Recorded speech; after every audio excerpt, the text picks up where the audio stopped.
Atenção, vai começar agora uma teleaula de processos de fabricação do curso profissionalizante. Este módulo tem um total de 80 aulas. Hoje você vai assistir a teleaula número 18. Bons estudos!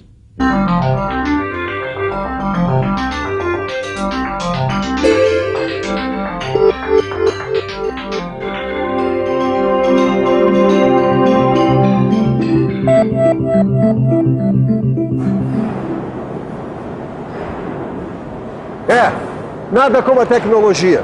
Como você pode observar nessas últimas teleaulas, existem diversos tipos de processos de soldagem. E esses processos não param de surgir e não param de evoluir para atender às diferentes necessidades da indústria. Pois muito bem, na teleaula de hoje nós vamos conhecer mais um processo, só que esse diferente de todos aqueles que nós já estudamos. Fique atento. Hoje você vai conhecer a soldagem por resistência. Vai saber por que ela é uma das mais versáteis que existem. Vai conhecer o equipamento necessário para fazer esse tipo de soldagem e vai descobrir quais são suas aplicações. Então, vamos nessa? Pois então, prepare-se que a nossa teleaula está começando.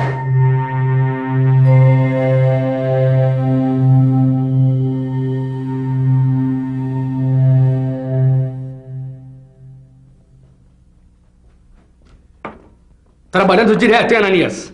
Ainda bem, Caio. Os pedidos estão chegando quase todo dia. Ainda ontem chegou essa encomenda aqui.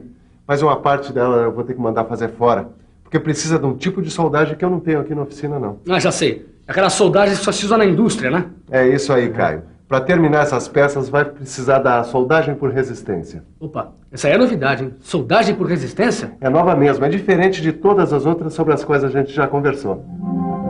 Todos os processos de soldagem que nós vimos até agora trabalham por fusão, ou seja, são processos que usam o calor gerado pelo gás ou pelo arco elétrico para fundir o metal de base e, dependendo do processo, também o eletrodo, e aí formar uma poça de fusão, que depois se solidifica e forma o cordão de solda.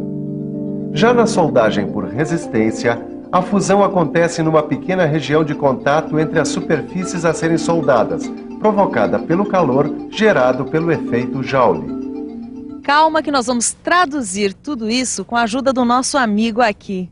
Nós vamos começar a entender o que é o efeito Joule. O efeito Joule acontece todo dia quando você vai tomar banho. A resistência do chuveiro recebe uma corrente elétrica.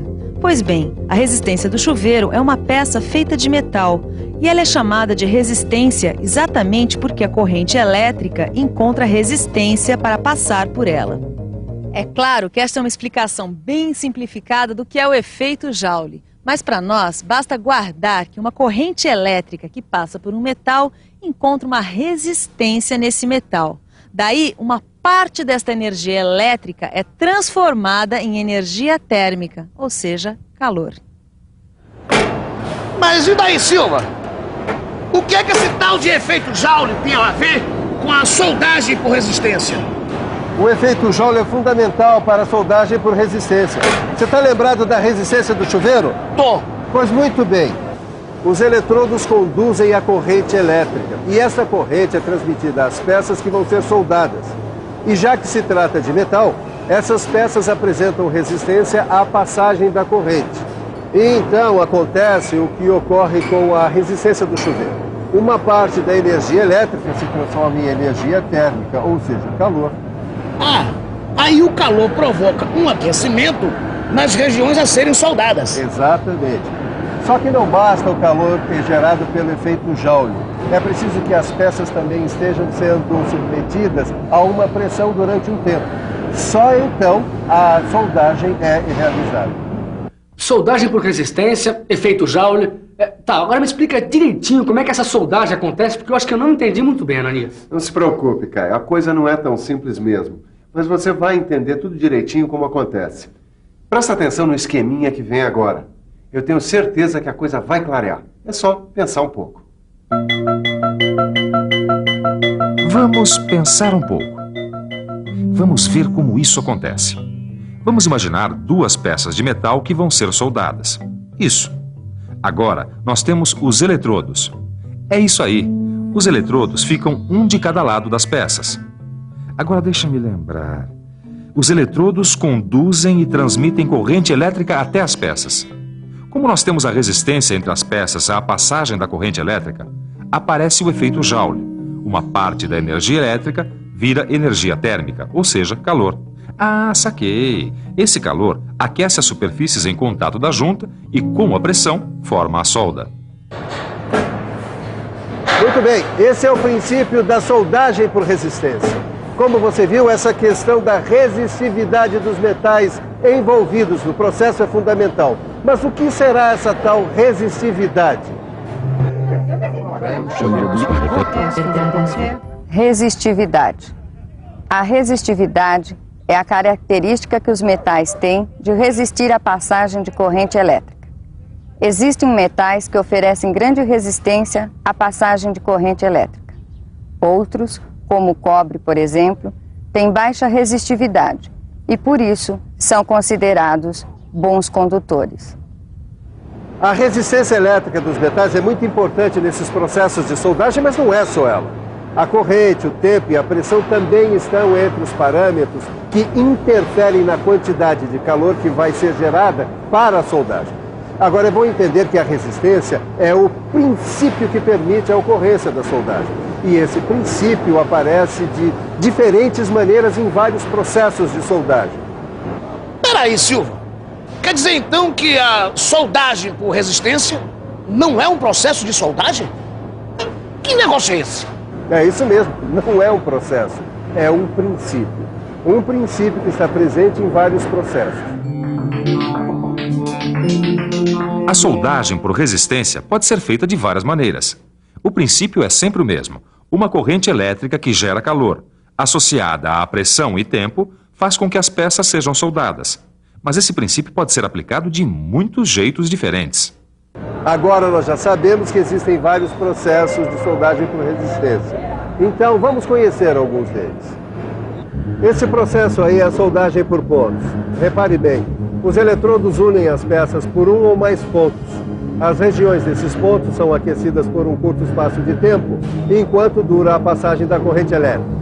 Depois que a corrente elétrica cessa, a pressão é mantida até que a soldagem tenha sido completada.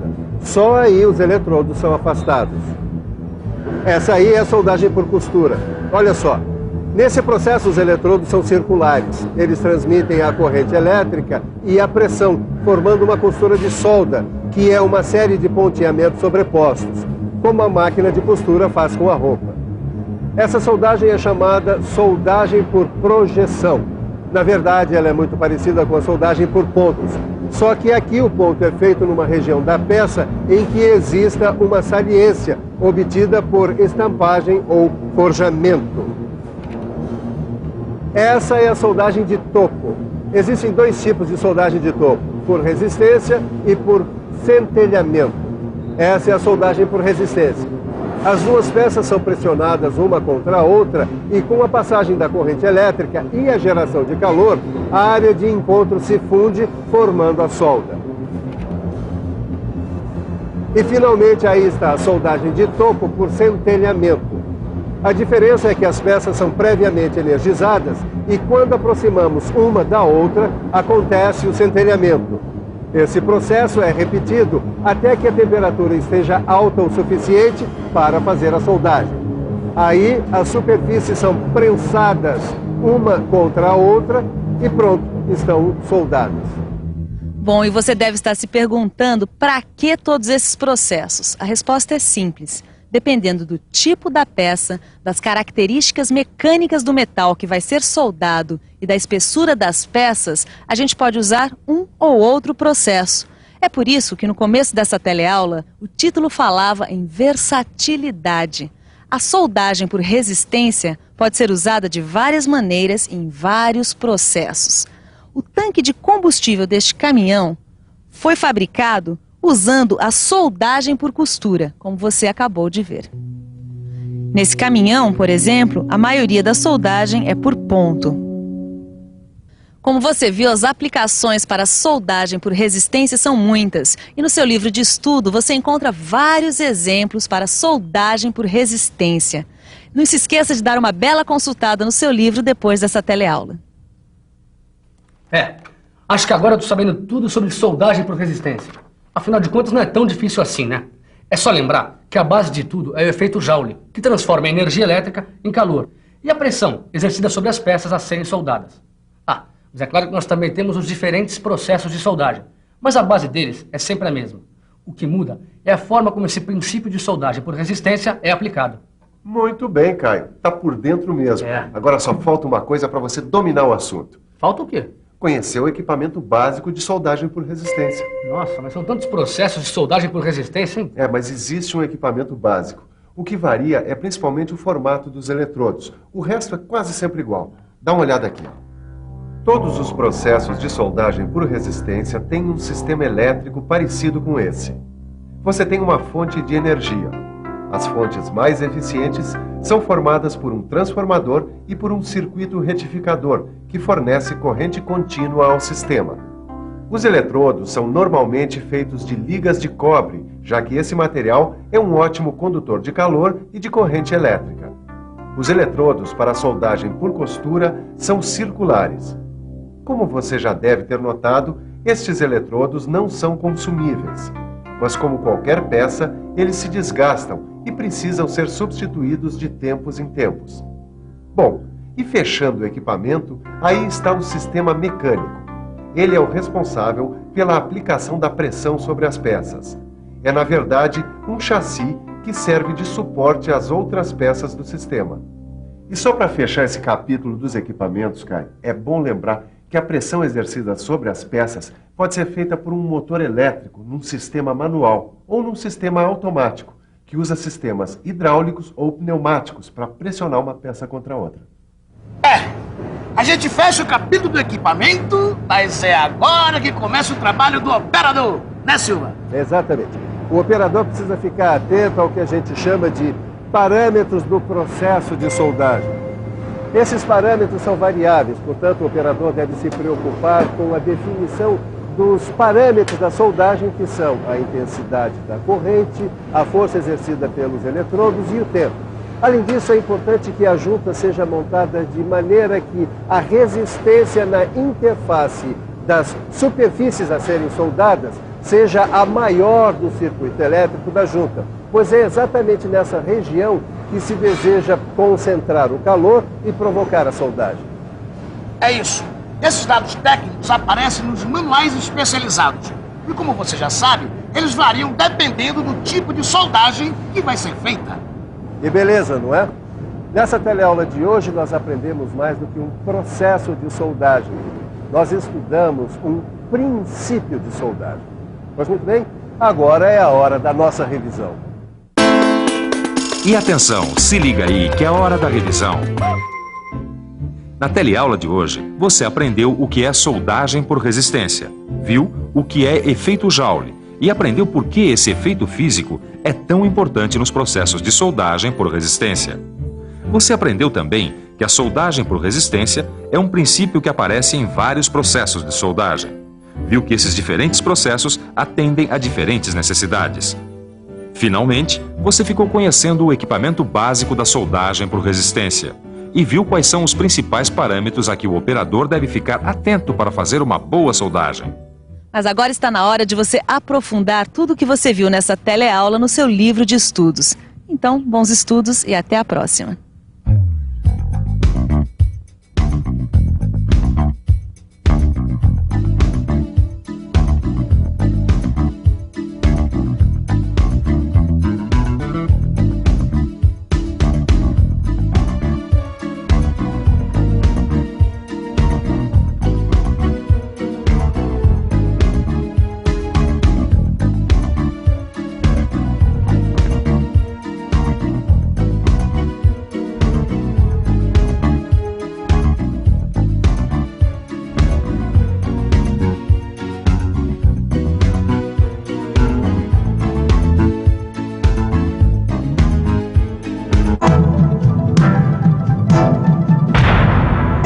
Telecurso 2000, um programa de educação do Sistema Fiesp e da Fundação Roberto Marinho.